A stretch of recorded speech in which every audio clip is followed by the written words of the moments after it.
In this video we are going to discuss about management accounting. Basically इस video में हम discuss करने वाले हैं what is management accounting and what's its nature and its characteristics. So ये बहुत ही easy form of accounting है जिसका नाम है management accounting.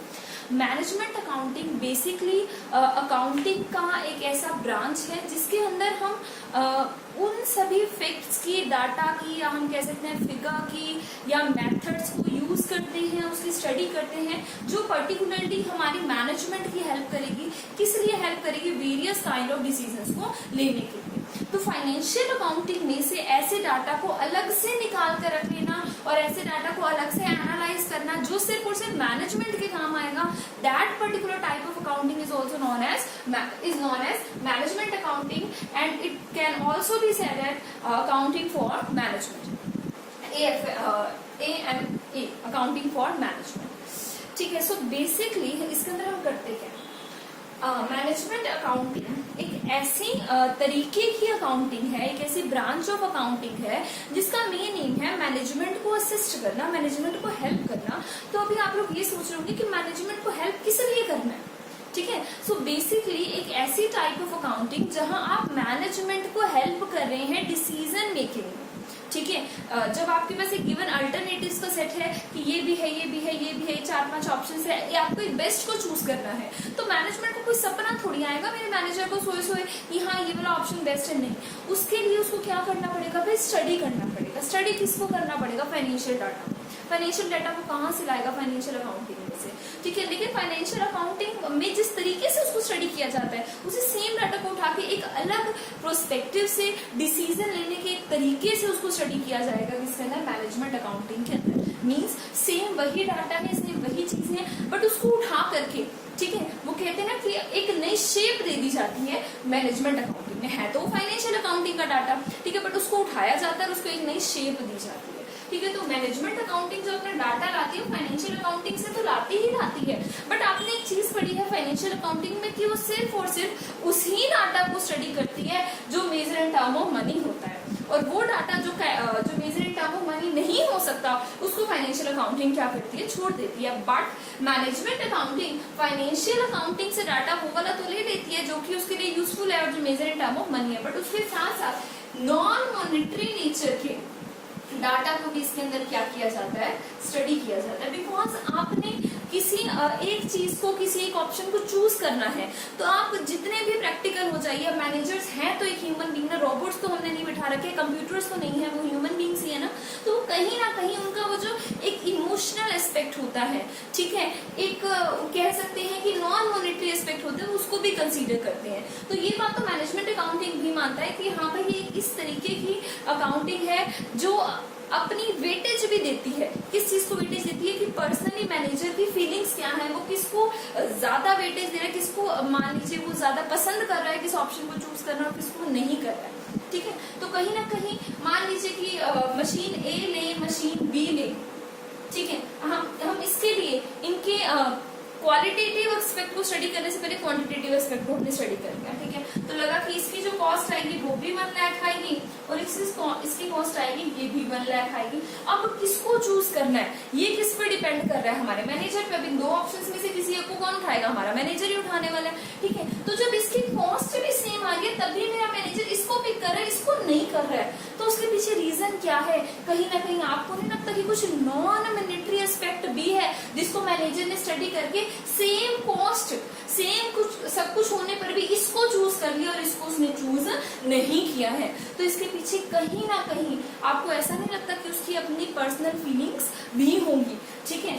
अब इसको अगर नहीं समझ आ रहा है इसको और इजी कर देते हैं. ठीक है. अपने स्कूल टाइम के डेज में जाते हैं. स्कूल टाइम के डेज में क्या होता था? मान लीजिए आप लोग स्कूल नहीं गए एक दिन आप लोग स्कूल नहीं गए तो क्या हो गया? आपको काम पूछने के लिए जाना है अपने 2 फ्रेंड से. आपको अपने किसी फ्रेंड से क्या करना है? काम पूछने के लिए जाना है. ठीक है. तो आपके 2 फ्रेंड है. मान लो मेरा एक फ्रेंड है रमेश, ठीक है, एक फ्रेंड है मेरी कविता. ठीक है. रमेश मेरे घर के साथ रहता है और कविता मेरे घर से दूर रहती है.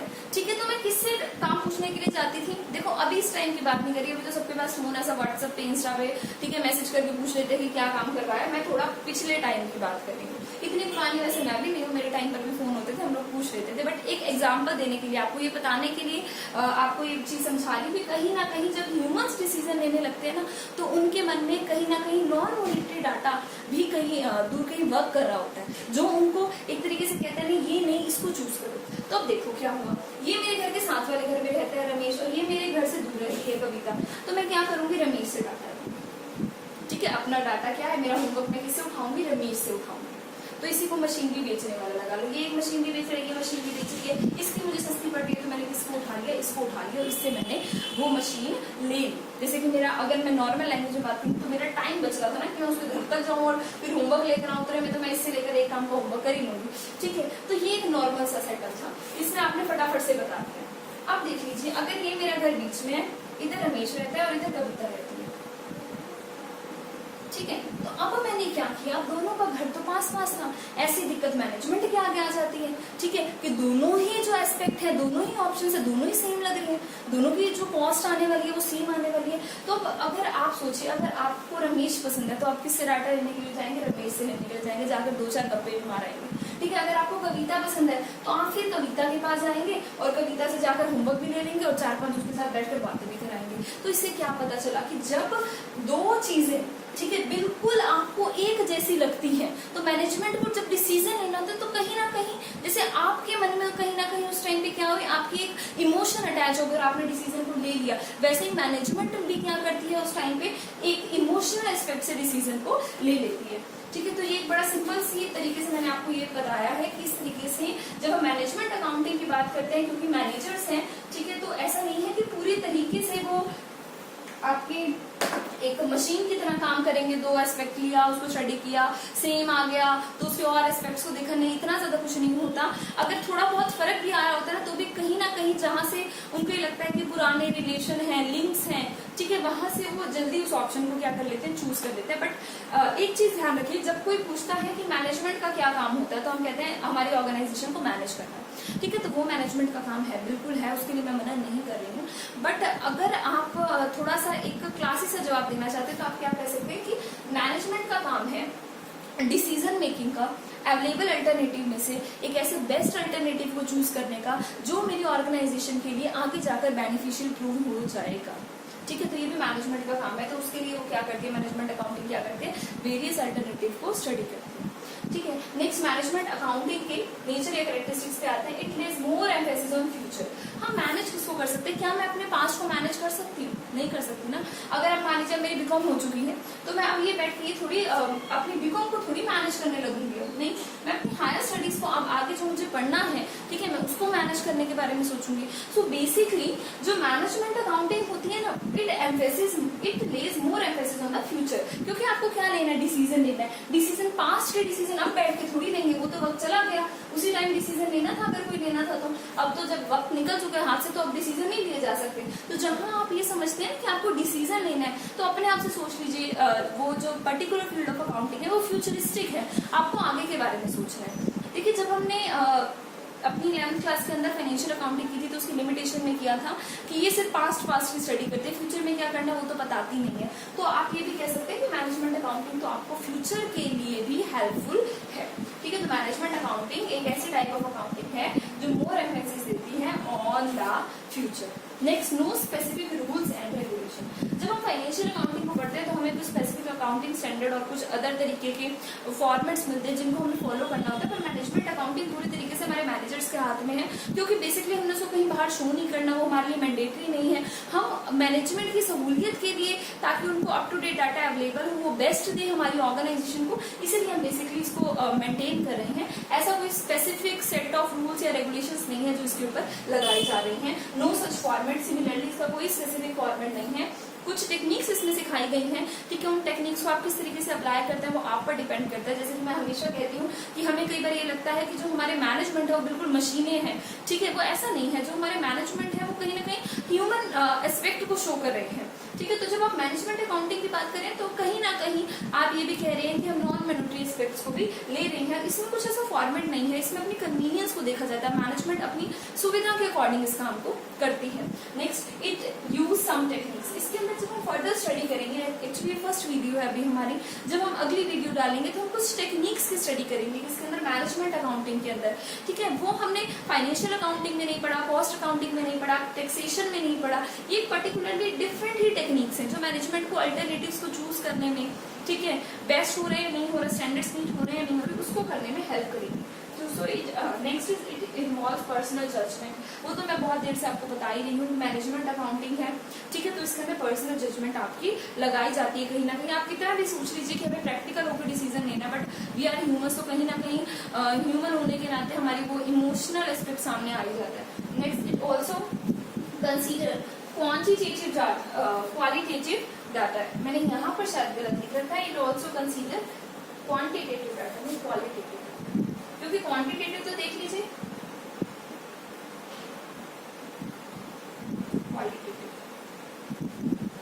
क्वालिटी को भी दिखाता है तो क्वालिटेटिव डाटा को भी दिखाता है। तो ये क्वालिटेटिव डाटा को भी कंसीडर करते हैं। आज से पहले हमने जितने टाइप ऑफ अकाउंटिंग करा है हमने सब में ये बोला कि वो क्वालिटेटिव एस्पेक्ट को स्टडी नहीं करता, बट ये टाइप ऑफ अकाउंटिंग है जो क्वालिटेटिव एस्पेक्ट की भी क्या करती है, स्टडी करती है। Next one is purely optional. Management accounting एक प्योरली ही ऑप्शनल टाइप ऑफ अकाउंटिंग है। किसी एक्ट में या ये लीगली मैंडेटरी नहीं है कि आपको ये करना है, ठीक है। ये प्योरली ऑप्शनल है, आपकी अपनी चॉइस पर, आपके अपने मन पर डिपेंड करता है कि आपके ऑर्गेनाइजेशन में ऐसा हो रहा है या नहीं हो रहा।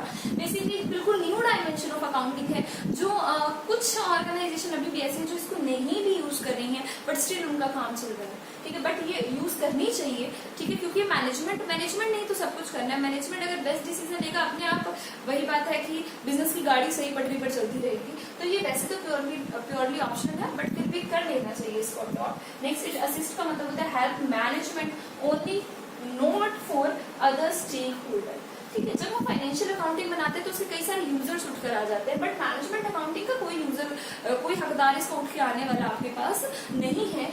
ये अदर स्टेक होल्डर के किसी काम की नहीं है, ठीक है। इसकी जो टेक्निक है वो आपकी मैनेजमेंट ही समझ सकती है, आपने इसमें जो डाटा लिया वो आपकी मैनेजमेंट ही समझ सकती है, अदर कोई भी उस तरीके के डाटा को समझ नहीं सकता। तो ये बाकी सब स्टेक होल्डर के लिए इसका कोई भी यूज नहीं है, ओके।